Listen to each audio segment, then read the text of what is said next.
Ladies and gentlemen, happy 2024 and welcome into the Sports Arena. Of course, I'm your man, Eric Wilson, and we got such a jam-packed show that we just started tonight. We were going to do things a little bit differently. We were going to start a half hour earlier, kind of mostly because, we also have the college football championship game going on here. So, we want to make sure that we do right by not only them, but also by all of you. So let me get the entire crew in here. As you can see, the queen is in the building, Miss Megan Price. And as I said to her before we start the show, I really need to get her some Sports Arena gear alongside my brother Forks Up, Pitchfork Lunch, my man Mike Carritenuto, John Shear is in the house, and our special guest from the Gauntlet, part of the Sideline Sports Network, Denzel is in the building. Good evening. Happy New Year to everybody. Much love to all of y'all, and thank you for being here tonight. Listen, I know the college football championship game is at halftime right now, so while we have an opportunity, I want to start the conversation tonight talking to my man, Denzel Snipes, because Denzel, I have to say this to you, my brother, and I sincerely mean this on behalf of all of us from the Sports Arena. I just simply want to say this to you. We're sorry because none of us, myself included, none of us. I gave y'all 6. But Denzel, look who had 6. Me and Megan, us Texas. Okay, all right. Yeah. All right, stop. We had 6, baby. Just cut it out. But Come on, Denzel, man, congratulations to the Houston Texans, an organization that has really done a complete 180, man. From your vantage point, sir, talk to me about how you're feeling. Honestly, and I'll be the first one to say I'm not mad at the graphic just now because they did overachieve. Even back on the Gauntlet, I had them at 7-10. A lot of people did not have them making it this far. Even after they beat Tennessee, I'm like, all right, well, at least it's a winning season. And then we beat the Colts. And then the Titans beat the Jags. And then, wow, we just won the division, right? C.J. Stroud became the 5th rookie quarterback in NFL history to pass for 4,000 yards in a season. He's now 3rd all time. You got a rookie head coach in D'Amico Ryans that's up for Coach of the Year, and don't get me wrong, if Stefanski wins it, he absolutely deserves it. But I think even coming into the season, they had Deshaun Watson and Nick Chubb, and everybody and absolutely nobody had the Texans going anywhere. In my opinion, that's why I think he more deserves it. I think that Ryans' back was on the corner more than Stefanski was. Besides, Stefanski had been in the league for 4 years. This is his second time taking his team to the playoffs in 4 years. C.J. Stroud is a lock for Offensive Rookie of the Year. I know there's that guy out in Los Angeles. He had an amazing season, but 23 touchdowns to 5 interceptions, best TD to INT ratio in the league. Then we got a young, hungry defense. Will Anderson Jr. actually broke the rookie sack record. He beat J.J. Watt's record. Watt had 5.5. He had 7. Then you had Jimmy Ward, a solid safety that came over to the Texans alongside D'Amico Ryans. Derek Stingley Jr., he didn't get hit with the injury bug as much this year. And then look at this. He has 4 or 5 steals. He's a solid guy when he's healthy. So absolutely nobody saw this coming, but Stroud is a baller. He is the truth. And before I pass it back to you, Eric, everyone talks a lot about C.J. Stroud and D'Amico Ryans, and deservedly so. But huge shout out to offensive coordinator Bobby Slowick for 2 reasons. Number 1, for putting C.J. Stroud in positions of success with his play calling. And number 2, to take essentially what a lot of people had as a bottom 5 offense and making them this. Like you saw Tank Dell before he got injured. You saw Nico Collins go bananas the other night. Noah Brown has had 150-plus yard games. Devin Singletary, I won't say he's been resurrected. He's been solid in Buffalo, but he didn't get the carries that he needed. He found his niche in Houston. So, big surprise, possibly the biggest surprise of the year, but I'm happy nonetheless. I don't really know what more needs to or even can be said about that, but I'll defer to the Queen. I'll defer to Mike and John. I just have to say, going from 3-13-1 last year to 10-7, winning the division with a rookie quarterback, a fairly new head coach, black head coach, mind you, which I'm always going to throw that in there. Maybe ownership finally saw the light, if you will. And hopefully this is a more positive thing to come. But I mean, Megan, it's been a minute. So just how are you feeling with regards to this about this? I mean, obviously, none of us expected for them to finish the way that they did. I saw something bright in CJ though. And then also in that matchup last year when they played Dallas, there were some pieces on their defense. I don't know any particular names at this exact moment, but they played the heck out of Dallas last year. It came down to the last couple of minutes, and it was not necessarily like, hey, they're one piece away, but it was like, there are some pieces over there that were shining. And so with the right coach, I knew that they could probably turn this around. Now, I didn't think it would happen all within this season. And congratulations. Like, that's huge, Jay. But obviously you guys are trending and moving in the right direction. But there were a couple pieces before they went and got CJ. Mike, let me ask you, because, it might not be the left coast, the West Coast, but you the dude that's fairly ear to the ground and all things on that, central to Midwestern time zone. Man, when you look at this team, and you've picked them, I think, a lot more so than most of us have in our weekly pick'ems, and we will get to our winner later on this evening. Just your impression, Mike, of what Houston has done, because you and I have been on record saying, listen, until ownership, until management changes how they do things, we were not supporting that team. No, pretty much not. And that Denzel knows this. The only week I was really mad that I picked them was when they somehow lost to Carolina. I mean, come on, man. But I'm not going to rain on your parade. It's awesome they're in the playoffs. But no, you're right, Eric. Like, look, D'Amico Ryans came from that 49ers defensive coordinator tree. I mean, we go with what Kyle Shanahan has done, but it goes back to Jim Harbaugh too. I mean, defensive coordinator wise, think of like Vic Fangio. I mean, before he left there. So like, you get a D'Amico Ryans but the one thing we did agree on, Eric, and I know at least I said this, and Denzel, we talked about this in Messenger, is the fact that Lovie Smith last year, because Megan brought up the Cowboys game, like that Cowboys game went down last series. They lost to the Chiefs in overtime last year, right? Didn't that get, it went to overtime. So by the second half of the season, like that defense under Lovie Smith was just lights out. And they were young. They were still young this year. I mean, he talked about Will Anderson Jr., which was, it was a solid idea just to trade up. You got your quarterback. And yes, Denzel, I was very, skeptical about a worthless, Ohio State quarterback. But, except for the most part, and I know that always brings a smile to Eric's face, puts his head on his pillow, and he has that going for him. But look, what Justin Fields has done, he's had no offensive line. And, we've crushed the Bears. We crushed Matt Nagy. Yes, now if the Bears can get Caleb Williams, that's a conversation for later. But look, CJ Stroud, the injuries hurt him. But, even, the struggle against the Cardinals, who play defense, as, Eric knows, Jonathan Gannon's teams are going to play defense like they did all year. But the struggle's there. But, yeah, we didn't see this coming because, okay, you put Stroud in. We knew there was some weapons on offense. But, man, what Nico Collins and CJ Stroud developed, and he mentioned the running game. Like, you have that mindset, and this is why, Eric, me, loving the defensive side of the ball. People say, well, you need these quarterback-friendly head coaches, blah, blah, blah, these gurus.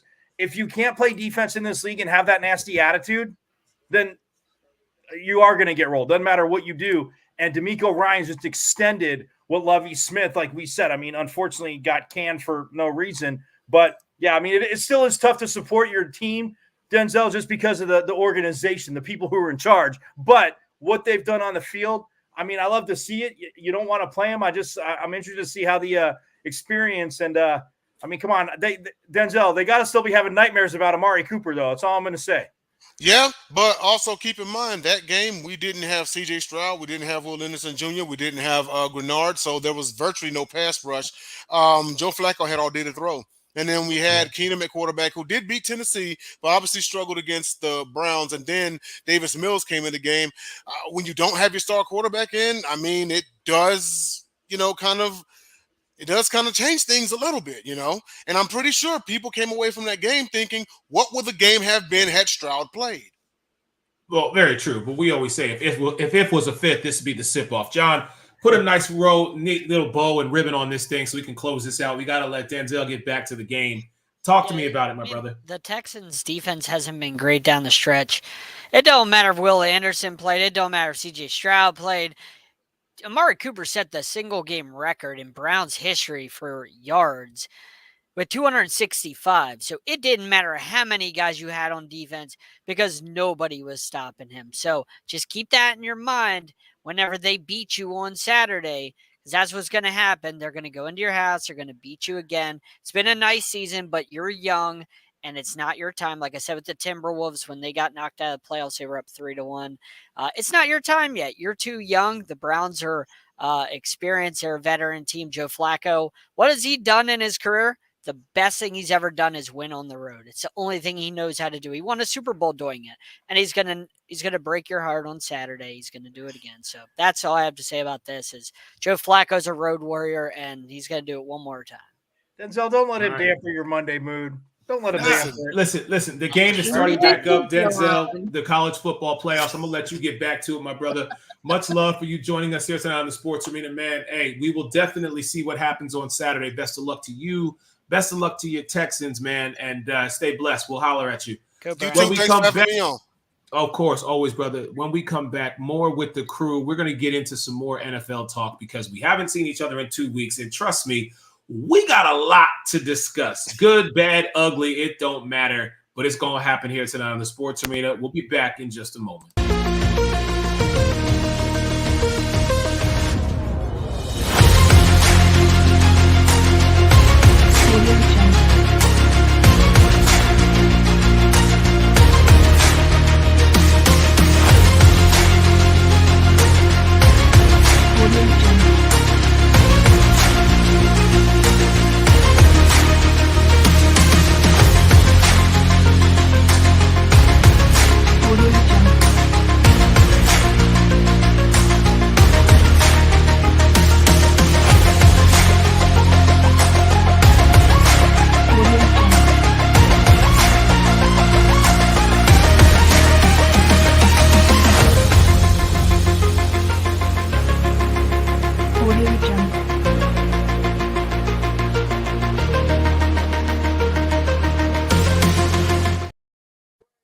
All right, ladies and gentlemen, welcome back into the Sports Arena. Man, Eric Wilson, alongside the Queen of Hoop, Miss Megan Price, ASU Forks Up, Mike Caratanudo, and my man John Shear. So I do want to take a trip back in time because, we always do our way too early preseason predictions for the year. So I want to share with the audience. Now, some of these are blank because I was unable to put them in or I didn't get them in time. So if your name ain't popped up here, Big Guard, don't be mad because I ain't got your picks, okay? All right? Just enjoy your bye week, brother, and get ready for whoever is going to be playing you next. But let's start here with the AFC West. And Mike Caratanudo, can I just say, my brother, you almost had every team correct with your preseason prediction.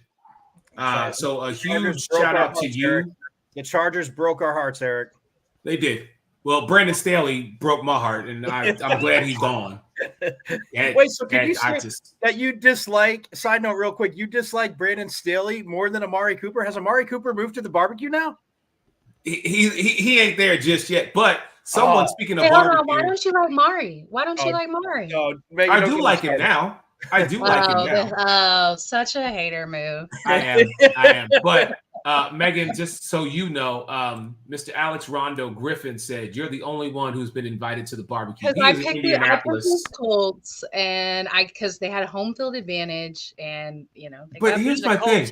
And the Colts have nothing else to do because they're. I think John had picked the Colts more than anybody this year. You know what I'm saying? I was very surprised at that. Yeah, John, actually, you did. I know you picked them more than me. I definitely know that. Yeah. So I was very surprised.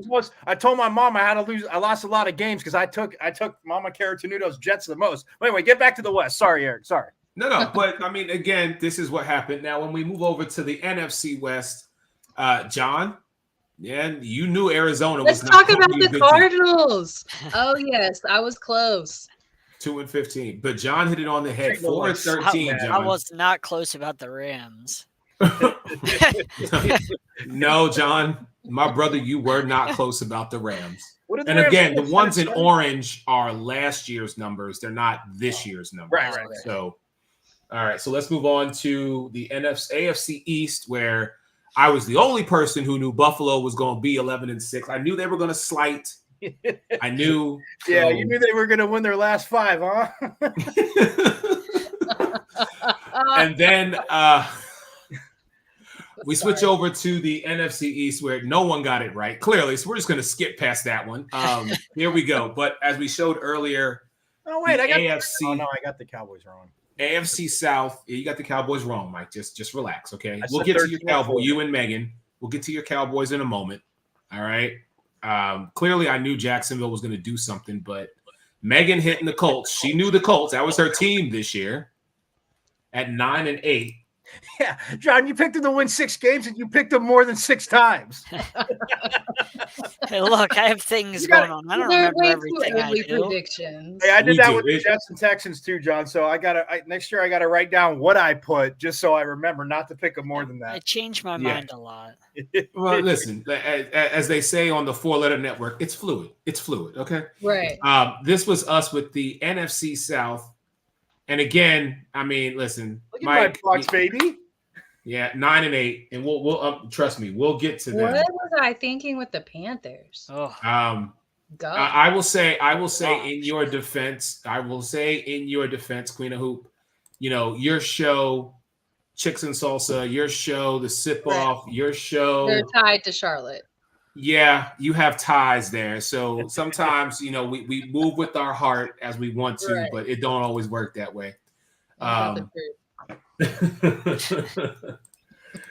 Again, Mike, you and I called it with the Pittsburgh Steelers at 10-7. Can I just say, and I know we talked about this 2 weeks ago. I'm sorry, I got to get off chest. No, go right ahead. I talked to some Steelers fans, and believe me, they're the type that aren't the ones leading the charge for, is Tomlin on the hot seat? We got to have something to talk about. Dude, if I hear it before the next 5 years, I'm seriously going to find them. And I'm not a violent person, Eric, so I would never punch anybody, but I'll act like a 5-year-old. I'll kick him in the shins. I'm done with this crap talking.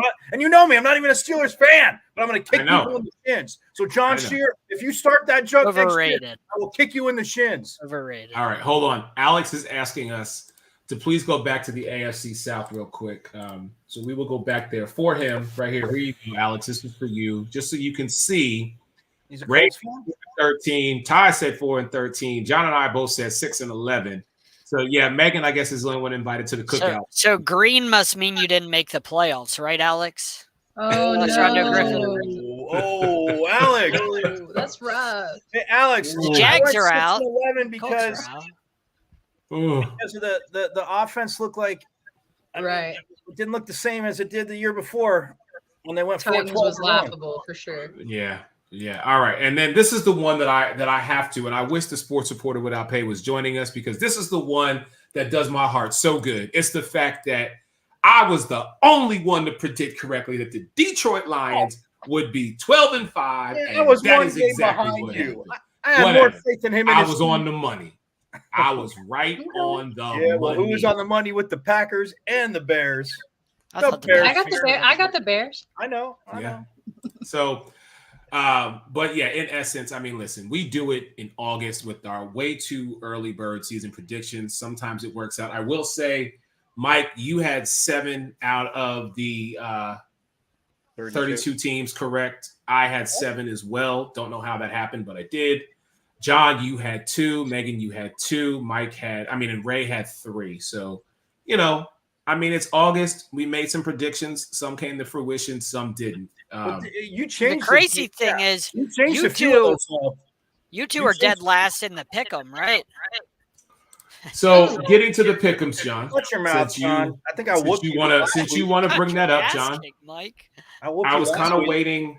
I was kind of waiting till 10. Hopefully, the sports reporter without pay was going to be joining us. So I'm going to wait till he shows up to go over who won the weekly pick'ems for the sports arena this year. Okay. All right. He must have won. Who, John? I cannot confirm nor deny. Raylan, he must have won. Oh, I don't know. Well, I do know. I'm not going to lie. I do know because I did them all. I just want to know who won week 15, 12, 13, and 15. Because I felt really good about those. All right. Well, Mike, I can tell you You didn't. Okay, let me just hear. I will pull it up since you are asking. Okay, week 13. Week 13. Excuse me, everybody. I'm looking at my Hold on. sheet We over will here. figure it Week out. 13. There was a tie between Ray and John, both with 8 and 5. Okay. Oh, that was week my 14. That was a crap week for everybody. I had 4 wins that week. Let's not talk about that. Okay. Week 14. The Queen of Hoop. No, I'm sorry. Mike Carrottenuto, 9 wins. You took it that week, week 14. Congrats, Mike. I got 1. Week 15, John, you and I tied at 11 and 5. Hell yeah. Week 16, Mike and John at 11 and 5. Week 17, the big guard at 13 and 3. Yeah, he killed us that week. Yeah. And week 18, the big guard again, 14 and 2. Yeah, he killed us. He killed us. We gotta get him to Vegas. For real. At least the last 2 weeks of the regular season. Yeah. Outside of that, what does he say? He's straight trash the rest of the season. What's up, big guard? You know we love you. And Mike, Megan, you will appreciate this. I am done with my vaunted hatred when it comes to the weekly pick'ems. Don't get it twisted. I don't like your team. I'll never like your team. But I'm gonna win the Sports Arena weekly pick'ems one year. Right. You gotta pick them this week, right? I picked them on Christmas. Look, I upheld my promise to Mike. I picked them on Christmas Eve. They still lost. So it was rough. They had no business. Shut up, John. Trash Y'all lost to Buffalo too. We beat you guys. John, you won the game. John, but you lost it. But you lost to Philly. But anyhow, John, you cursed your Eagles. You cursed your Eagles by picking the Cowboys. You picked the Cowboys. Now you're cursed. What about the 2 weeks before that? I'm sorry, John. The week that the Cowboys, and now his Eagles are cursed. No, they're not. They were my Eagles, John, they won my Eagles were 5 out of the last 6. before we got to Christmas Eve. Okay, let's just put it like that. But let's talk about your Miami Dolphins, John. Because first, let me just say, ladies and gentlemen, congratulations to everybody on this screen. We are in the postseason. You know, John, you were unsuccessful last night, so you will have to go to Arrowhead to face Patrick Mahomes and Travis Kelce, who right now don't seem to be playing their best football. So, John Shear, I am curious how you're feeling given your loss last night to Buffalo. But then also, you have to go in the Arrowhead and face the defending Super Bowl champions.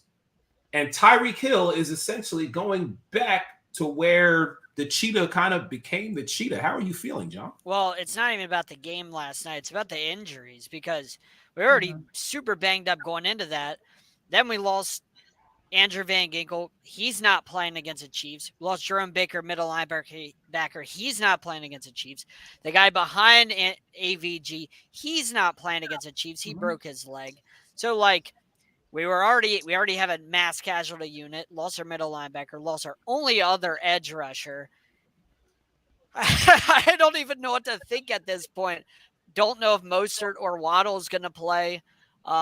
It's just a laundry list of injuries, man. Like, I don't even know what to think at this point because it's like, how do you get any pass rush when you're down your 3 best pass rushers heading into Arrowhead against Mahomes, who scrambles all the time? How do you get any semblance of a rush on the edge? I know the interior we can get a rush, but on the edges, like Melvin Ingram, who's like 34, is our best remaining pass rusher. And then I'm not even sure who else is going to rush a passer at this point. Like, I don't even know what to think anymore because if you can't rush a passer against Patrick Mahomes, best of luck. Oh, and Xavier Howard's not playing too. Like, I don't even know what to think at this point, man, because it's going to be an uphill battle. -4 degrees, I do believe, at 8 o'clock at night in Arrowhead.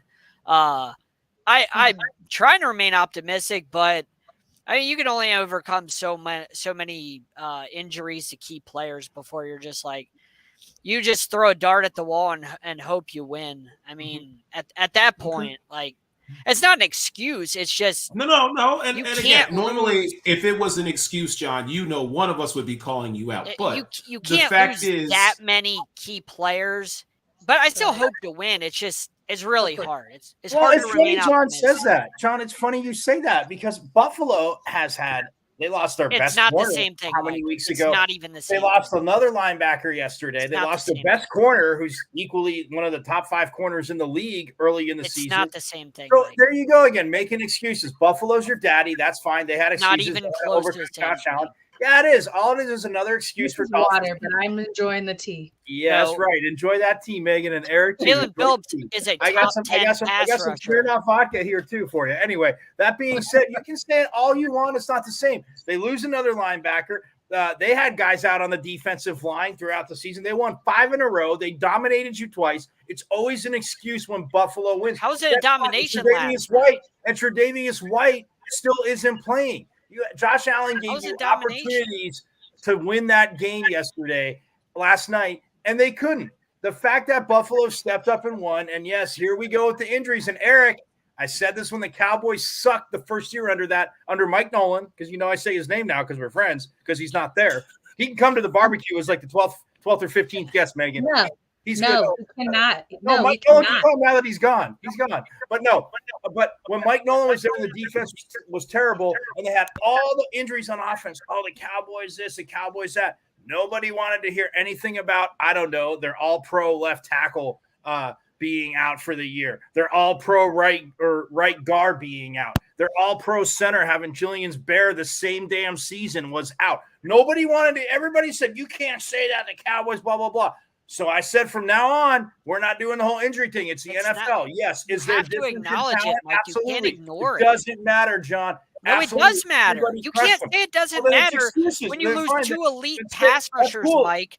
You Doug, also were up in the division, had a lead enough, a patented lead enough, and you had to beat Buffalo once, and you couldn't do it. When they lost Poyer in the first game you played in Buffalo, you had all these other so-and-so from the offense was out. Once again, against the Cardinals, I didn't hear you say, not hear anybody else say, oh, Tyron Smith and Zach Martin didn't play, and Trayvon Diggs you just tore said his compare ACL the 2 days Cardinals earlier. to like No, the because you Chiefs sit and there and Bills. say all this crap when it comes to your team, and you don't bring it full circle. When the Cowboys got whooped by the Eagles 2 seasons ago, I smiled at Eric and said, yep, you guys won the game. I didn't care. I don't care because everybody's saying, oh, you want to use your excuses, injuries, blah, blah, blah. It's So not I'm an not doing excuse. it anymore. It all is right, an so excuse. let me ask this question, and I'm going to ask it to Megan because I had this conversation, and the interview will be dropping later this week with a gentleman who is an Eagles fan, much as myself, because I needed someone to talk me off the ledge. It's been a bad 6 weeks. Don't But be one of those Sirianni guys, please. That fires Sirianni. Please would you don't. just let me explain, please? Thank you. What he said to me was something, Megan, that I'd like your opinion on. He said, given since Mike and John are arguing over the injuries and how it has either hurt or is a factor, isn't a factor, he talked about expanding the roster. So Queen, I want to hear from you. What are your thoughts on expanding the roster from 53 to, let's just say, even if we go, let's say 67? Well, no, Eric, adding you should 14. rephrase that. Time out real quick. You should rephrase that because the game day roster is 46. You can only have 46 active, which is stupid. It should be all 53. Sorry. Okay, sorry. so no, thank you, but thank you for the correction. good Let's point. say going from 46 active, and let's just say go to 65 active, adding 19 more guys. Give me your thoughts on that and the impact it could potentially hurt or harm, shall we say, the game. I think that this does nothing but help. When we saw the combination of XFL and USFL, my immediate thought was we need to have an underleague, like farm teams. Like they need to have a system that they can call up like that, because regardless of injuries, we know sickness is a factor. It's just going to happen. It's going to happen again. There's going to be times when, hey, like, didn't y'all get hit with the flu? Just like we had a stomach bug within our team one game, and we had like 8 players out. Like, I think that that's absolutely something that you should put in place. But the only stipulation that I would put out is like actually having certain positions being able to have more. Quarterback has to be one of those, because this season was a season where it was the year of backup quarterbacks. Literally, Cleveland is on their 5th quarterback. Like I think that's a position where you Yeah, put but Megan, they changed that this year. No, you're 100% right. But Eric, they changed that this year because remember when Trey Lance first came over, he was the emergency third string quarterback, so he could only play, and they changed the whole rule, so they could only play if the first two got injured and weren't coming back in the game. They definitely need to have. I think they need to increase that position specifically by 2 more. Like specific to that position. Like I really think they should be allowed to do that, because something like what has happened over there in Cleveland, like, yes, that's an extreme case, but it happens. And we've seen how much it's hit the league this year. So I do think you increase it. I don't know if you go up to 67, but I think you definitely go position specific. Eric, I would say you go up to 55. If you go up to, you have 55 on a roster instead of 53, you have 55 on a roster and all 55 can be active. But Megan, to your idea to even expand on it, my thing is, Eric, like you can't load up on, oh, we're going to have like 12 receivers active just to like, each position, it can't be over a certain amount. Like if you want to have, instead of 7 linemen, you could now have, 9 linemen active on the offensive side or defense, whatever. But it can't, any position can't go over a certain number. But yeah, I mean, just think, and John and Eric, you can expand on this too. Think about it. If they do expand to 18 games, which of course would probably be about 5 to 7 years before they do, but if they expand to 18 games, dude, it's ridiculous. Like players are going to want more money, but you could still have a full active roster. Like you could have 55 active, and that's not going to hurt anything. It would get more guys paid too if you had more guys that were active. It would get more guys checks. The salary cap, but John, I mean, I don't think yes. I'm talking about smaller guys, like guys that are lesser known names. No, I mean, practice squad guy, Eric, you still have your practice squad. So I mean, those guys are making whatever. They're not going to be active each week, or you have to sign somebody from your practice squad, like they signed Joe Flacco to it, and then yes, he was active. But yeah, I mean, Eric, you and I have talked about this even off the show like years ago. It's just, to me, it was always stupid. You have a 53-man roster, but yet you can't dress all 53. Like, it's just, it's dumbfounded to me how they care about player safety and injuries, but hey, we can have games 4 days later on Thursday. Hey, we can still only have 46 active. Like, you evolve and you put out a great product, Eric, but then you go backwards and you're archaic. Like, no, we're just going to stick to the 46. Right. I agree with all right. Well, then hopefully it does change, and so it does benefit the players, because we want to see certain guys play. Not all players are going to have a Jason Kelce type career. You're playing 14 years at the exact same position.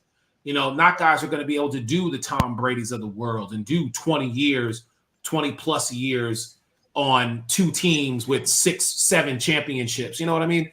So that is my hope. But I was just, in looking at the injury bugs, I think more so than the backup quarterback, it was just every single week there were multiple key players who were getting injured. And it was like, this is ridiculous. This is crazy. Whether they be minor injuries or... Like they absolutely need to have a system in place. Like baseball has it right. Basketball has it right with the G League. Like they absolutely need to have that in place, that if emergency situations come up, you have something available and you can just go grab them. And why wouldn't they have that already anyway? Because that keeps the product, which money is the ultimate thing for them, obviously. Mike, you mentioned player safety not being utmost. So if money and the product is the most important to you, why do you not have this in place where you can just go grab some more guys and the game still goes? I think the other side to it too is how many guys you have on the practice squad as well. Because think about that, because like there's only, I think there's 12. I mean, there's the 53-man roster, but I think the practice squad, I think you have like 12. It changes each year. I know that because John, I think you and I talked about it one night after show. It's like 12 to 15. Like maybe it's like 12 or like 10 to 15. I think it at least went up to 12, but like you have to sign them from your practice squad. Then if they go back to the practice squad, it's just the rules of that are just always crazy to me because Eric, like I remember one year the Eagles signed somebody off the Cardinals practice squad. And I forgot who he came up, they had to sign him. He had a good game, but then as he was going back to the Cardinals practice squad, like they had a chance to sign him and the Eagles like took him away and signed him into their practice squad.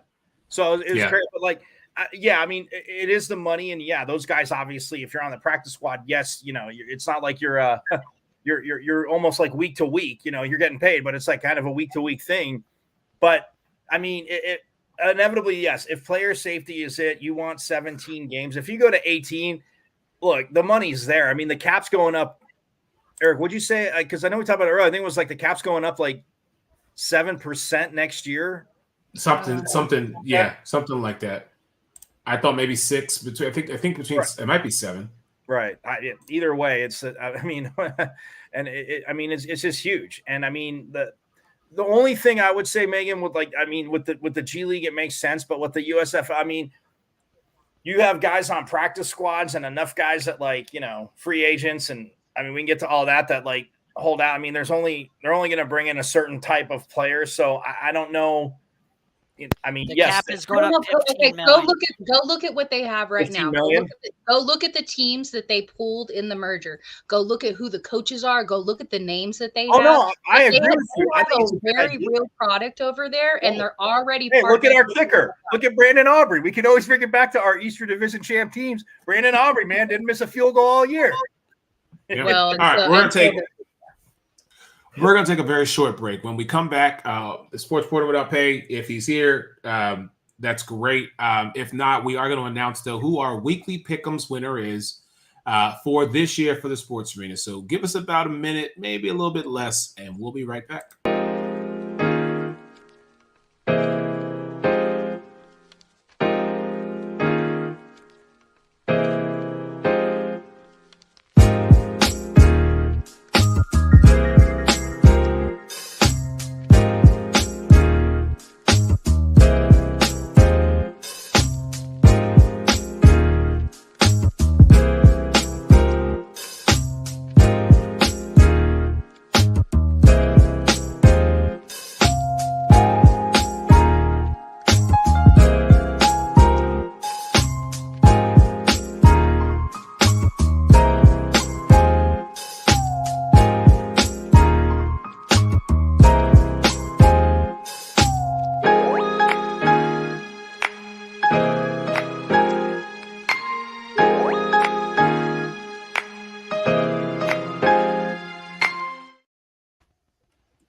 That is my girl, Ashley Lyles, Message by Massage, does some phenomenal work with a few NFL teams, as you saw there. Former Super Bowl champion Sony Michel, who she has worked on. I know she's worked exclusively with players from both the Giants and the Jets, as well as the New England Patriots. So shout out to her for all her work that she's doing. 14 years in the business. It's going to be great to see her, as well as everybody, at the National Scouting Combine coming up next month in February, from the 18th till the 22nd. All right. I was hoping he would join us. I'm sure he's just gearing himself up for, the matchup that we are going to talk about after we do. So, ladies and gentlemen, as you know, every week we do a Sports Arena Weekly Pick'ems. 272 games. There can only be one winner. Week to week, we have our weekly champions. However, here it is. The winner this year. Let you guys see it for yourself. Okay, John. Back to back, baby. 2-time champ. Well, at least I beat somebody. Can you bring those records up again? What did Ty have? Damn, back. I guess you're an Aces fan, huh? Whew, you and Eric. Woo. Okay, all right. But let's put things in perspective, John. If I would have picked Dallas for some of those games, I'd be in the running. Let's not get it twisted here, okay? I mean, Dallas. My stubbornness. Like you 7 picked, games. you picked them again. You picked Washington both times. What was that? Hold on. How many what Dallas? Was that? Games? Like 6 or 7 what? or something.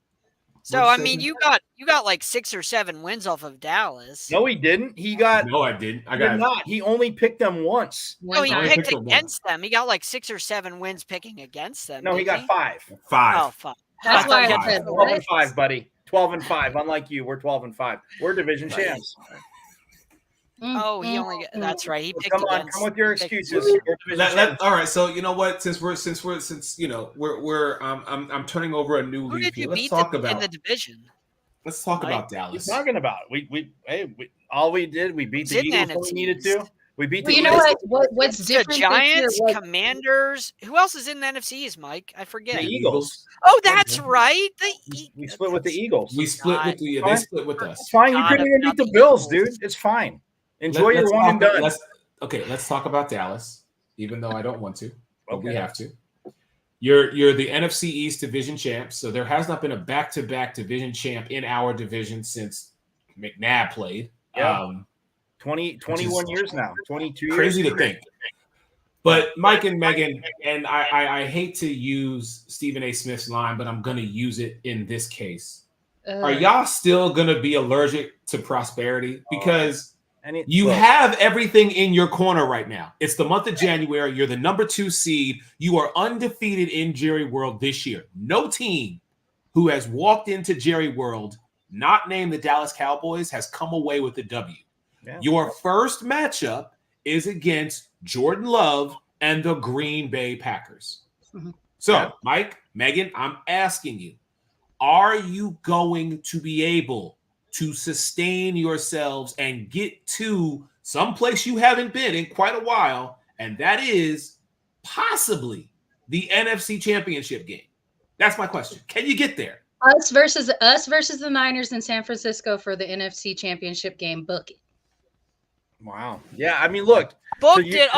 You know what happened last time. Book it. No. There's reasons why. But yes, book it. Write it down. Take a picture. Send it to me. Whatever you want to do.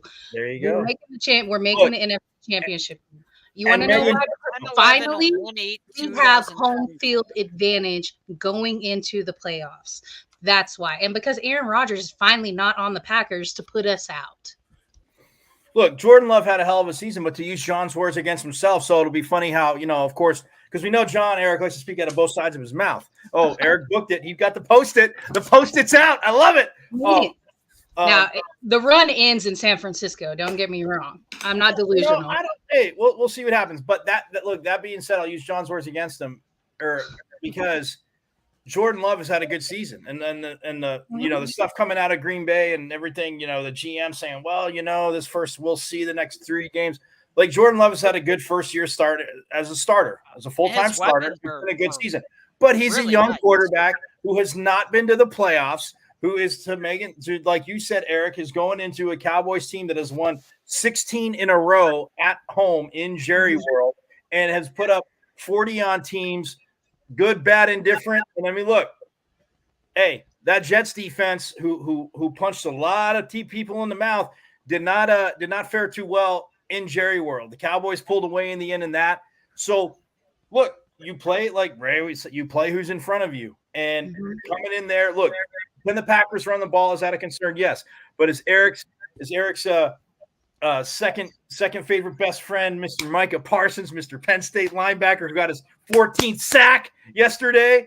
Look, they have to be a little bit stronger up the middle, because the Packers are going to try and run the ball and take it away. But look, secondary wise, CeeDee Lamb's going to chew up that secondary. The way Tolbert's played the last month and the last half of the last, I would say 7 games at least, because CeeDee Lamb got more involved, and then Dak Prescott's like, oh, let me try and go to him more. Your boy Brandon Cooks, who just scores a touchdown a week now, and who just always just seems the last 4 years on a different team, like he just gets touchdowns, gets yards. Love the guy. But when you look at what the Packers can do if they can run the ball and slow it down, but yeah, passing the ball. I mean, look, Stephon Gilmore, I mean, they were saying today he's playing. Oh, by the way, John, he's fine. They popped it back. He's fine. Yeah, but still, as a corner with the shoulder, you can't come up and tackle if that's an issue.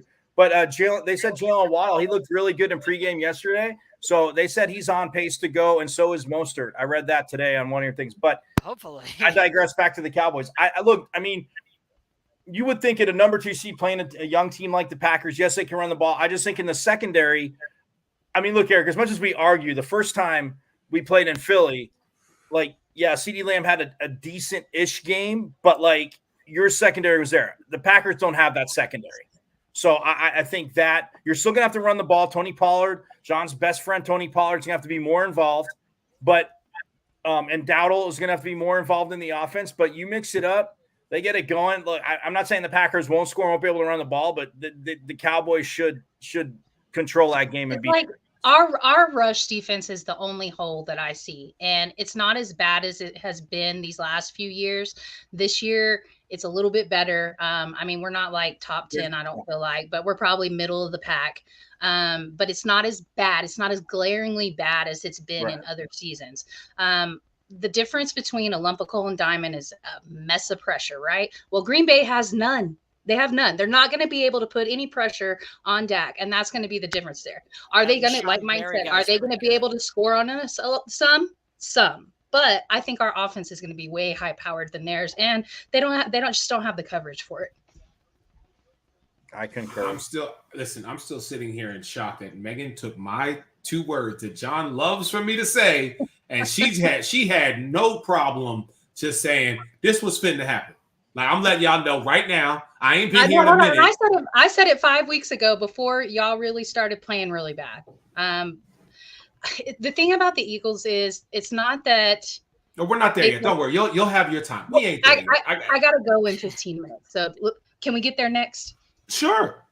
All I got to say is I think the Lions, my only thing is I think the Lions are a team that could beat the Niners too. Because hold on, we're going to save that because Megan's got to go. So let's transition really quick and let's talk about the last team of the person whose team is actually in the playoffs, only because they started off the season looking like garbage and then they just rolled through looking like garbage and they ended up looking like garbage. And that's my Philadelphia Eagles. Yes, I can say it. None of y'all can say it, but I can say it. Okay. Yes. Mike, they ran the ball. Stop it. They ran the ball at the beginning of the season. Mike, this ain't, as you would say to John, zip it. This ain't you, okay? This is my team. You spoke highly about your team. Let me speak realistically about mine. Here's how it goes down, my brother, okay? Yes, we finished the season 11-5, okay? 6. But Mike, 11-6, thank you. But Mike, let's be realistic, man, okay?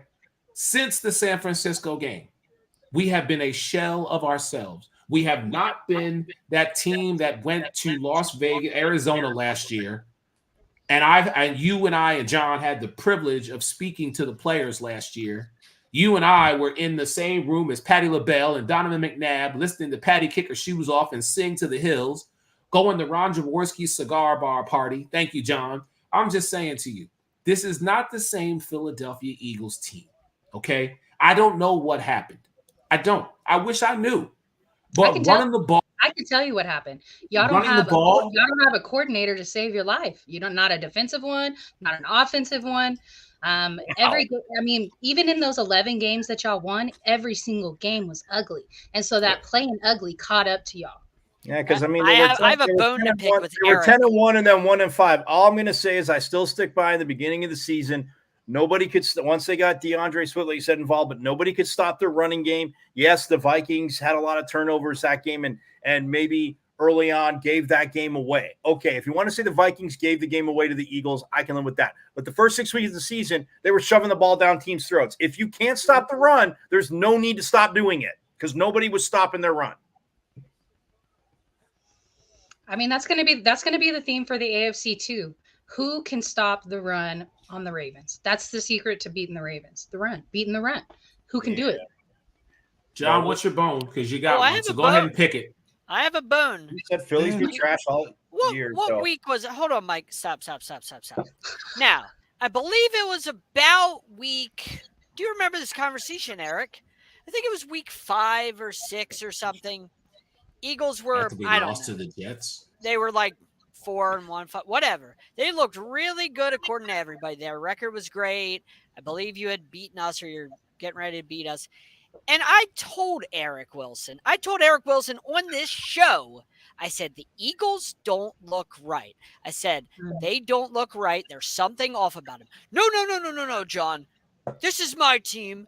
Look at their record. Don't you dare come on my show and talk about my Philadelphia Eagles. And I said, there's something off about this Eagles team. I said that it's going to come back to bite you. It's going to come back to get you. You don't look right. And you didn't listen to me. You wrote me off. You brushed me off. You wouldn't let me speak because it was your team. And now, Eric Wilson, to the front of the congregation, you are paying for the sins of your Philadelphia John, how many Eagles. injuries do the Eagles You're have? paying for, Mike, out of this. You're paying for the sins of your Philadelphia Eagles, Eric, for everything you said when you brushed me off. I tried telling you And How many now, injuries do the Eagles now have? it's going to end in Tampa Bay Monday night. Right down the road from you. It's going to end. Your season's over. You're going to fire Sirianni. You're going to overreact. Get rid of A.J. Brown. Okay. It's Oh, over. no. These are done. Burn them to the ground. They're on the barbecue. You're in Florida. You can start a barbecue. Turn over that bird and just cook it. They're dead. Eagles are done. Whew.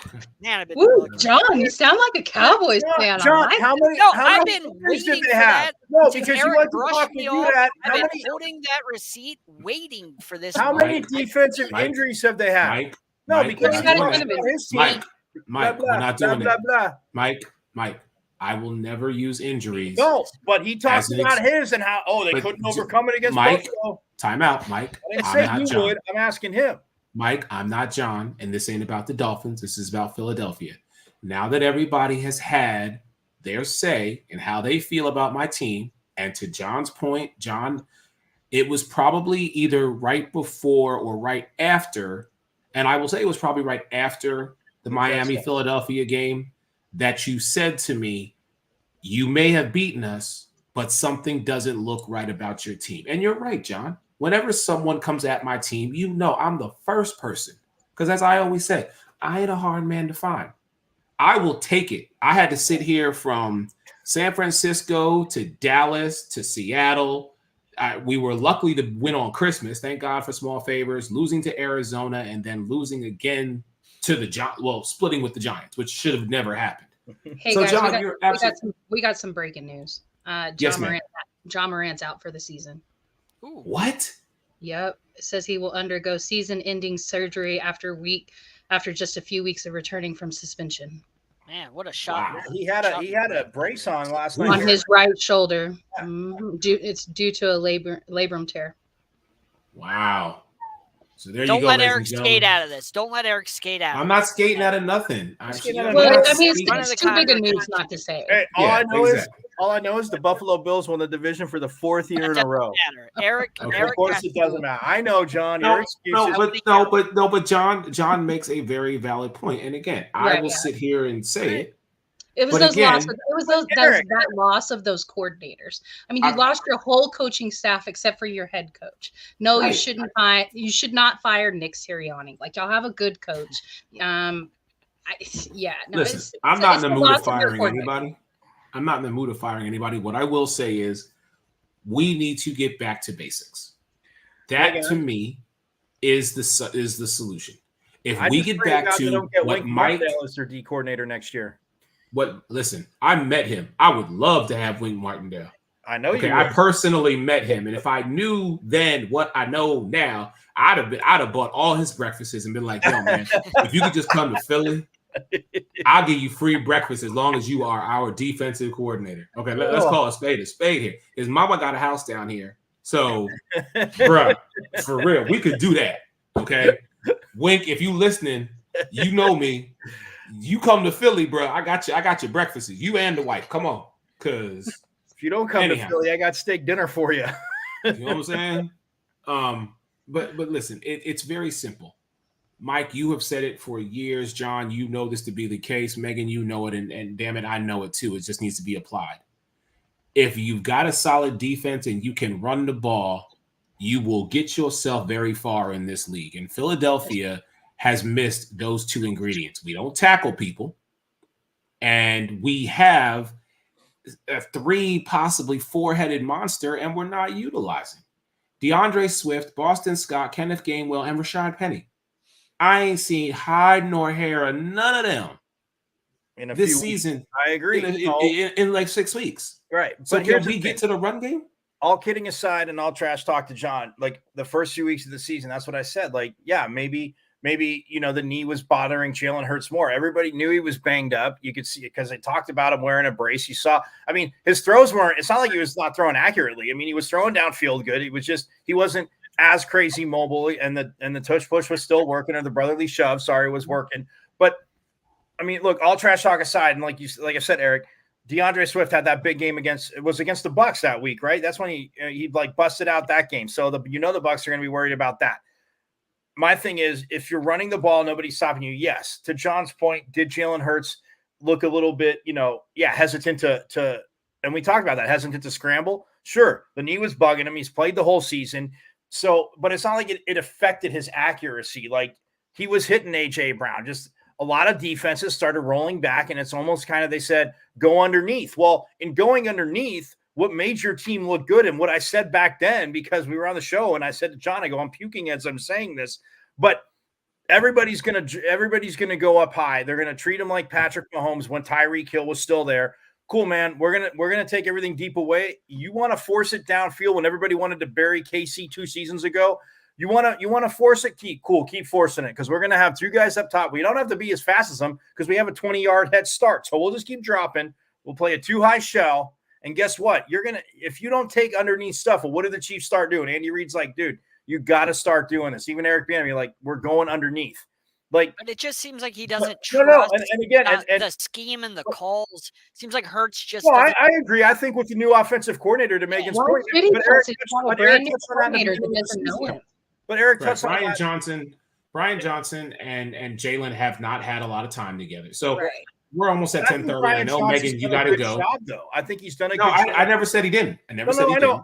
I just think, to my last point, I just think the defenses have changed, and A.J. Brown, I think it is frustrating for him because, Eric, I mean, the 2 Washington games, and as much as we talk trash, I will always agree with you, especially in the NFC East and the AFC North, like division games, like all day long, because like it doesn't matter. Like Washington, like, has given them fits, like they just have the last few years. Even last year, I mean, the Washington was their first loss last season, so like Washington can give them fits. And they just do. Some matchups are just there. But we saw A.J. Brown, like, in close quarters, the first game in overtime, like that touchdown. I mean, guys all over him. The second game, I mean, inevitably, it's like, if not the catch of the year, it's the top touchdown catch of the year. I will say that. Like, that's what A.J. Brown can do. Devontae Smith, like, to John's point, like, he didn't look like Jalen Hurts may have not looked the same, and I think it affected Devontae Smith. Yes, A.J. Brown was getting frustrated, but then he started going to Devontae Smith. It's one of those things to where if I'm Philly, I line up and I punch you in the damn mouth, because I think that happens. It's going to have a big game. We'll see if that happens. Right. Really quick, let me get Megan. Megan, before you get out of here, and thank you so much, and we are going to take a break.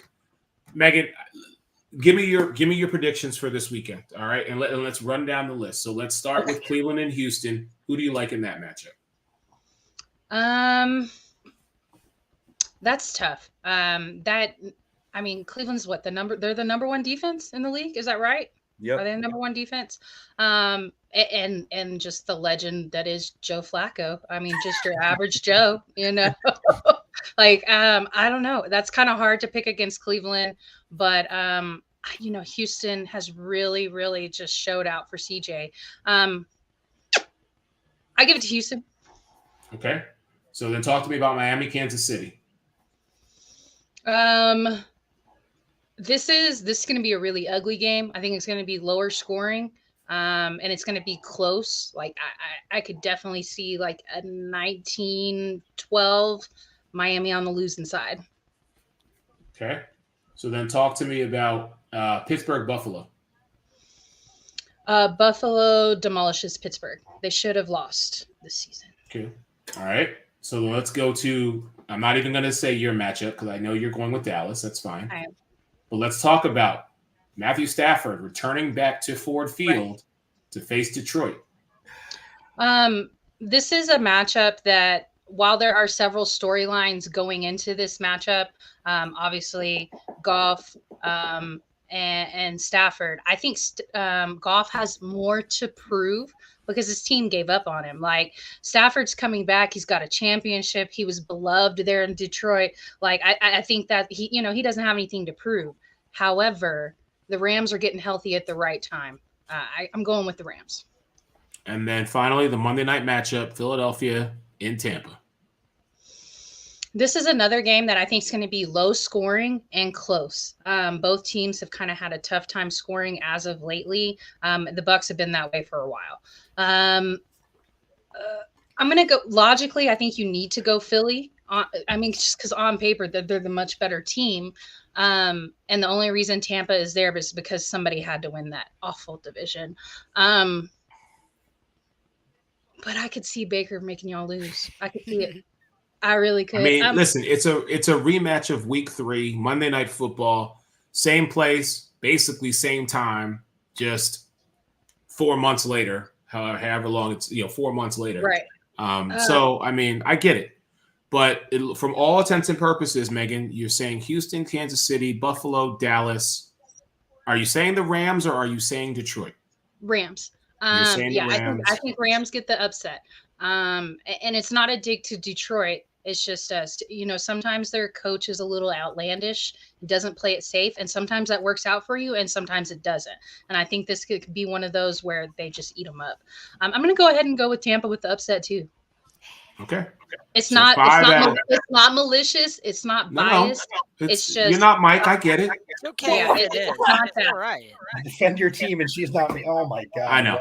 It's so Megan's going with 5 out of the 6 home teams to win, with the Rams being the only away team. Now, Megan, you do reserve the right to change your pick as long as I have them by Friday. We're good to go. But Queen, much love to you. Thank you so much for joining us here tonight. We miss you.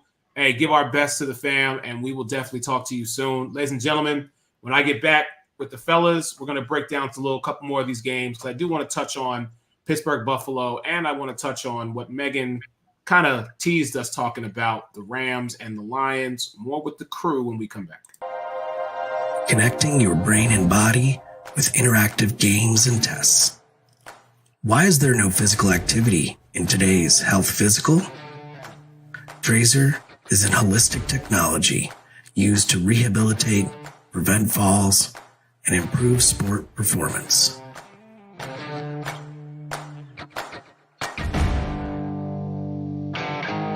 Trazer reports provide you, your clinician, your physical therapist, or athletic trainer objective data to make decisions on your health and performance over time. Measure what matters to change your game. Take the Trazer Challenge. Confidence, growth, connected by Trazer.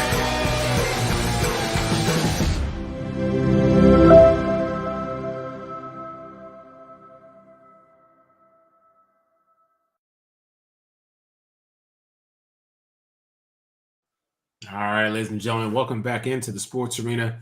Myself, my man Mike Harrison-Nudo, Pitchfork Lunch, and Sideline Sports Own John Shear back here with you. So let's talk about this Pittsburgh Buffalo, because, I've gone somewhat back and forth with regards to Mike Tomlin this year. At one point, I was concerned that this actually might be his last season. And then I guess he must have heard me, because he was like, no, Eric, watch what I do. 10-7, 17th consecutive season with a winning record. And it didn't matter who was on the field. It didn't matter who he jabbed. John, you can slow clap all you want, but that is an achievement that not many coaches in the NFL can say or have. Okay? So, with that being said, Pittsburgh, Buffalo, 2 Northeast teams who play outdoors, who've played in the snow and the rain and the wind and the sleet and everything else under the sun. They're going to clash in Orchard Park. I'm not sure if that's the name of it anymore. They may have changed, and I apologize. It's in Orchard Park. It's still okay. Good. But John, talk to me about this, because these are 2 teams that are going to give each other a lot of hell. I'm not sure Pittsburgh gives them a lot of hell because of the loss of TJ Watt. I'm just not sure that they. With him, it was a long shot. I'm not sure that they can do it without him. They do got a lot of good players, but it's just hard to go to Buffalo as a 7 seed without TJ Watt, your best player, a future Hall of Famer. It's really hard to do. I mean, if they can establish the run on the Bills and don't let the crowd get into it, don't let the game get away from you early, they can keep a low scoring and get maybe an early lead. They have a shot. It falls into their hands, a lower scoring game. I just don't see any way Pittsburgh can win this without Watt. It was hard for me to see them winning with him. Without him, I really can't think of any way they pull this off. Buffalo is just way better than Pittsburgh. Every facet, they're just better. So I don't see any avenue for Pittsburgh. So then my question to Mike is simply, how does Pittsburgh get a win? Well, I mean, to John's point, it looks like TJ Watt's out. And I mean, that when they opened up in Buffalo 2 seasons ago after Buffalo came off that insane game against Kansas City in the playoffs. We all remember that. Pittsburgh uglied it up, man. And they got after Josh Allen. Well, yes, they can still get after Josh Allen, but we all know, like I always say, Eric, talent-wise, they do. Hayward's been back, which is good for the Steelers. But with TJ Watt, they said it's a meniscus and I think a bone bruise. Sprain PCL, I believe. Yeah, sprain MCL. MCL. One of those, yeah. But it's a multi-week injury. Yeah. And like a bruised bone, they're saying at least 2 weeks. I mean, they'd have to win this game, and then he might have a shot of playing next week. But I mean, Pittsburgh can still make it ugly. They have the secondary that can slow it down. I mean, again, if you want Josh Allen to run the ball a ton, or give it to James Cook. We saw what he did once. I mean, in that 5-game winning streak, we've seen what Cook has been able to do, mixing the play calling up. So I know we kind of ripped them for firing Ken Dorsey, whether right, wrong, or indifferent. They've won 5 in a row, and these guys have rallied. So I don't. Sorry, I think Pittsburgh can ugly it up, Eric. I mean, I think when they say ugly it up, but Pittsburgh, can you run the ball on Buffalo consistently? But they're going to have to take shots with those receivers downfield. Now that's one thing. We'll see what the injuries in the secondary do with the Bills, because they play on. Is it Saturday? They play Saturday, right? No, the Buffalo game is Sunday. Sunday. Okay, so Sunday, I was just looking at this. The weather in Buffalo on Sunday, the high is supposed to be 23, and the low is 21.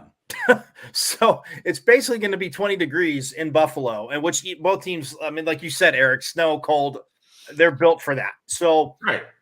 I think that's going to be tougher for Pittsburgh. I mean, what Dalton Kincaid, I think, is a guy, and no, not just because he went to Utah, Eric, but Dalton Kincaid, their tight end. I mean, I think we saw it against Miami. I mean, there was times he was more open. I mean, yes, you're going to react to Diggs. You're going to react to Gabe Davis. If you get Cook going like Buffalo. Gabe Davis probably doesn't play with that injury. Oh, that's true. Yeah, Gabe Davis. But, I mean, look, with Diggs and with Cook, with Kincaid, I just think, and what Josh Allen does, like to John's point, like I can see Pittsburgh. I mean, to Megan's, Megan said they blow them out. I can see Pittsburgh keeping it close. I think it's kind of like almost when Roethlisberger was a little banged up a few years back and they went into Kansas City, like they kept it close in the first half, but then the Chiefs just boat raced them, Eric, as you remember, in the second half. I will say this, right. Mike, Joey Porter Jr. has the lowest. He's done a hell of a job. Graded, the lowest passer rating against him in the NFL in man coverage. So if they play man coverage and he covers Diggs, and if Gabe Davis doesn't play, then Porter probably can take away Diggs, because Diggs has not looked like himself in the past 2 months. Yeah, but he had some big and Davis doesn't play. I mean, maybe Pittsburgh is able, and Alec Highsmith is a really good pass rusher. He's fantastic. Yeah. Maybe Pittsburgh's able to force Josh Allen into some mistakes with taking away some of those weapons. Well, look, I mean, but here's the thing too. Shakir has kind of benefited a little bit because he's got to come along a little bit slower this season, which I think is good, because in the slot, he's that guy that, I mean, speed wise, he's tough to match up with. So yes, if you want to try and take Diggs away, Shakir going over Shakir in the slot, I just don't think Pittsburgh inevitably will have enough in the end, because the problem is with Buffalo's defense, John, as you well know, and I think a guy that got really frustrated too was Garrett Wilson, because how Buffalo is able, no matter who's in there, to bracket those outside receivers, those number one receivers. That is, I think, if you take Pickens away and you want to try and feed Johnson the whole game, I think you can play man on him inside. So I'm with May. I don't think they have enough. I just think that Buffalo in the end, I mean, defensively, I think you're going to do enough. And Josh Allen, I mean, like people say, the talent is so phenomenal. It's maddening because, you saw the 2 interceptions yesterday in the picks, but in this 5-game win streak, what have they done? They've mixed the run very well. They've given the ball to Cook more, who's running better and better each week. And I think that's the challenge, Eric, that I think that Pittsburgh inevitably, if you put too many guys up, they're gonna torch him. Okay. All right. I look at this, and we always say style make fights. You know what I mean? And when we look at these matchups, listen, Cleveland's an outdoor team. You're going to Houston. Houston plays in a dome. So to me, really, it's mano a mano. What I want to see is a matchup between Myles Garrett and CJ Stroud. Can Myles Garrett, arguably a guy who could win Defensive Player of the Year, does his experience catapult him over CJ Stroud, the rookie, who is looking phenomenal? In Miami and Kansas City, listen, whether you like the weather, don't like the weather, think it plays a factor or it doesn't, find me someone who's going to be able to play in 4 degrees in Arrowhead for 60 minutes. Right. Okay. I don't know how many of those Dolphin players can. Tyreek, well, maybe because he's been in Kansas City. But the one thing I do know is Steve Spagnuolo is built for games like this. His defense is built for games like this. When I look at Pittsburgh Buffalo, it's and you guys know this. I love Buffalo. Outside of Baltimore being my pick this year to go to the Super Bowl, I'm always about Buffalo. I'm always about Josh Allen and who got Diggs. But now you're going up against a team that has played in the same type of weather, same type of conditions that you have consistently. So as far as I'm concerned, take the gloves off and let's go at it. This is going to be an old school battle for me. Green Bay and Dallas. Again, playing inside. Jordan Love is basically playing with house money right now because no one thought this was Minnesota and Detroit's division to basically win this year. It still is Detroit. Green Bay and Detroit won it. And we're going to talk about them in just a second. But Green Bay's with house money. So no matter what Jordan Love does, the fact that he got here after sitting for 3 years, it's like, oh, Green Bay knows how to breed quarterbacks, But now let's talk about this matchup and all the storylines that come with it. On one hand, you've got the Super Bowl winning team in the Los Angeles Rams, led by Sean McVay and Matthew Stafford, Cooper Kupp. They've added in Puka Nacua. And on the defensive side, you still have arguably the best in the game in Aaron Donald. All right, now Jalen Ramsey's not there anymore. Von Miller's not there anymore. But you've got some guys. You've got some studs on that defensive side. And Raheem Morris knows how to coach this defensive team. But Matthew Stafford more specifically, is going back to a place that he was the guy for years. Now let's flip it onto the other side. Jared Goff was the guy in Los Angeles. He was that dude. I mean, it was basically a 1-for-1. So what I'm curious from both of you is, who is going to be able to outsmart their former coach more? Even though Dan Campbell was not Matthew Stafford's head coach, Sean McVay was Jared Goff's head coach. So which quarterback do you think is going to punch, counterpunch, if you will, with regard to showing the other guy, hey, you made a mistake in letting me go? So if you guys know what I mean, because Dan Campbell, like I said, he was not the guy. But, what do you guys think about this? I'm curious, John. I think what Detroit's going to do, and I think Goff will make some big throws. I don't see how the Rams can cover Amon-Ra St. Brown. He's 1,500 yards, I believe, this year, over 100 catches, 10 touchdowns. I don't see anybody on the Rams able to cover that man. He is so good. He's underrated as a receiver. He doesn't get enough love as a top receiver in this league. Nobody talks about him when we talk about top receivers. Nobody gives him love. We talk about Diggs, we talk about Tyreek Hill, we talk about Devontae Adams. Amon-Ra St. Brown needs to be in that conversation. He's so good. I don't see the Rams being able to cover him. I don't think Goff needs to throw for 300 yards because of what they got in that backfield. I think you can wear down the Rams with Gibbs and with Montgomery. I think they're going to want to punch the Rams in the mouth. And I think that's the formula to beating the Rams. Control the clock, keep Stafford and that offense off the field, wear down the defense. And then whenever they try and stop the run, boom, make your throws to all the weapons that Goff has. He probably won't have Laporta. It's an outside chance. Oh, yeah, no, he's not playing. Yeah. I mean, I would sign Zach Ertz. That's just me. That's what I would do if I'm the Lions. But I see the Lions winning this one. Stafford returning, like Mike said. Goff has more to prove here. Stafford won his championship, and Stafford, is still beloved in Detroit. Him and his wife do a lot of charity work there. They did before when they lived there, and they still do. They're great people. But this is the Lions. This has Lions written all over it. The only way I see the Lions losing this is if Dan Campbell continues to be Dan Campbell, over aggressive, cannot get out of his own way. That's the only way I can see the Lions losing this, is if he loses the game for them by going for a 4th and 5 on his own 25 and giving the ball away, turnover on downs, and then handing the Rams a touchdown or 3 points. It's the only way I can see the Lions losing this game is if Dan Campbell gets in the way of the Lions winning, like he did in Dallas. But John, you're asking Dan Campbell to go out of his comfort zone, out of what has brought him to the dance, because it's the postseason. Oh, okay. Yeah, because that worked out so well last week when he played his starters in a game he shouldn't have played, and Laporta is now probably not going to play in their playoff.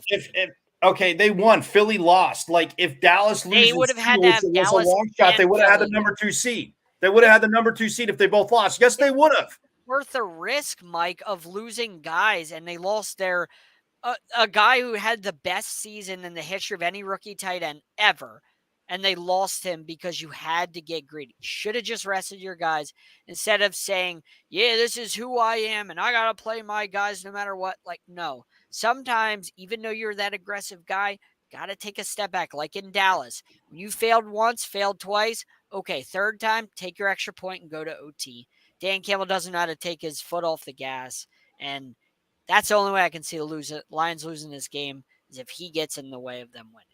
Well, I fully disagree because playing Laporta got hurt. The way it happened was just a freak play. But that being said, when you can play for the number 2 seed and have 2 home games guaranteed to you, that's huge because Philly lost and he's banking on. If they're looking at Philly saying, okay, you weren't losing to the Commanders. Well, okay, no true. way. And then in the second half, when they did that, it's the Cowboys. Granted, Dak was in a little bit later, CD was in a little bit later, and then when Gilmore went down, I was kind of like, okay, but you know what? I'm like, if you prepared and you're playing for the number 2 seed, because since you beat the Lions, you do need to win. You lose and they win, they're the number 2 seed. You still win the division if Philly loses, but now you drop to 3. So it's only the 1 home game, and then they're taking on the Rams. So I like the Lions the fact they won the division for the first time in 30 years. That's just huge. And I'm with you, Eric. You're not going to change. You came to the dance with the girl. Who you brought to the dance, you take to the dance. Right, got you there. You take to the dance. So Amon-Ra St. Brown. John. I don't know. Some people say I just never hear him talking about it last year. I said, dude, this kid's unbelievable. I'm like, there's no way he's not. You want to say top 10 receiver, what he was doing last year, how him and Goff, especially the second half of the season, even in the first half, they scored all those points. They got whooped in New England. And then after that, they just freaking, as we know, boat raced a lot of teams, but they've got on that page. And Jared Goff, Eric, you said, he went to a Super Bowl with Sean McVay. We know, as people say, oh, well, he had McVay. I'm sorry, did McVay make those throws? Did McVay put the accuracy in Goff's arm? Because I don't think so. So Goff, when he got away from Jeff Fisher, as we talked about a while back, that was the best thing that happened for him because the talent is obviously there. He has receivers. They have 2 running backs that can run the ball. So I think it's going to be a hell of a matchup because the Rams can run the ball with Williams. We've seen it. Obviously Puka Nacua, Cooper Kupp. Nacua, his rookie year, his rookie numbers are huge. And I look at it and I think, to me, this game to me is the biggest one that I think will be the closest, just because of what the Rams can do, but that Detroit defense, when they have to get nasty, and the offensive line, we've talked about it all year. I would say across the top, if you're not going to say that they're the best, they're top 2, 3 easily as a unit offensive line in the game. Oh yeah. All right. Well, fellas, that's going to do it. Wrap it up here tonight. As I'm sitting here doing double duty, trying to keep everything abreast of the situation. Michigan Wolverines are about 7 minutes away from being the 2023 College Football Playoff National Champion. 2024, thank you, Mike. College Football Playoff National Champions. So we're going to go enjoy those last 7 minutes and see if Washington has got anything left in the tank here and see if they can maybe pull out a victory. Ooh, that was a nice one, but he's got a turn. And nope, Michigan defense is all over that young man. Goodbye. Anyhow, so for all of us here tonight on the Sports Arena, again, a huge thank you to the Queen of Hoop, Megan Price, for joining us. Forks up. He's a Sun Devil, Jerry. My brother, 18 years strong, Mike Caratudo, and to the back-to-back Sports Arena weekly pick'em champion, Sideline Sports own, Mr. John Shear. Blind squirrel. Hey, you know what? Say what you want. Two-time champ, baby. Two-time overall champion. You can't argue that one. You can say what you want about him, but the one thing John can do, he can pick teams to win. Unlike me, but that's going to change next year. Anyhow, for all of us, man, much love to everybody. We will see y'all next Monday night. Be on the lookout. A lot of good interviews I got going on this week that I'll be dropping, talking about Tennessee Titans, talking about the Eagles-Bucks matchup. And I believe I got one more coming up later on this week. And then, of course, the National Scouting Combine, man. February 18th through the 22nd. We're going to play the commercial one more time as we get out of here. If you are a young athlete who loves the game of football, much like we love covering it, and you want an opportunity, you want your shot to be able to be seen by people, not just on the level of the NFL, but the XFL, the CFL, the Indoor Arena Football League, WWE, NASCAR, USA Rugby, USA Bobsled Team. You know, it's a great couple of days, and you get to be a part of an all-star showcase. So you're going to be in pads, you're going to be able to play, but more importantly, you're going to have the tools and the resources to elevate yourself to the next level. So with that, from Megan, from my sports reporter without pay co-host Ray Lynn, for the big guard Ty, Mike Caratuno, John Shear, and your man Eric Wilson, much love to everybody. We'll see y'all next week. Peace.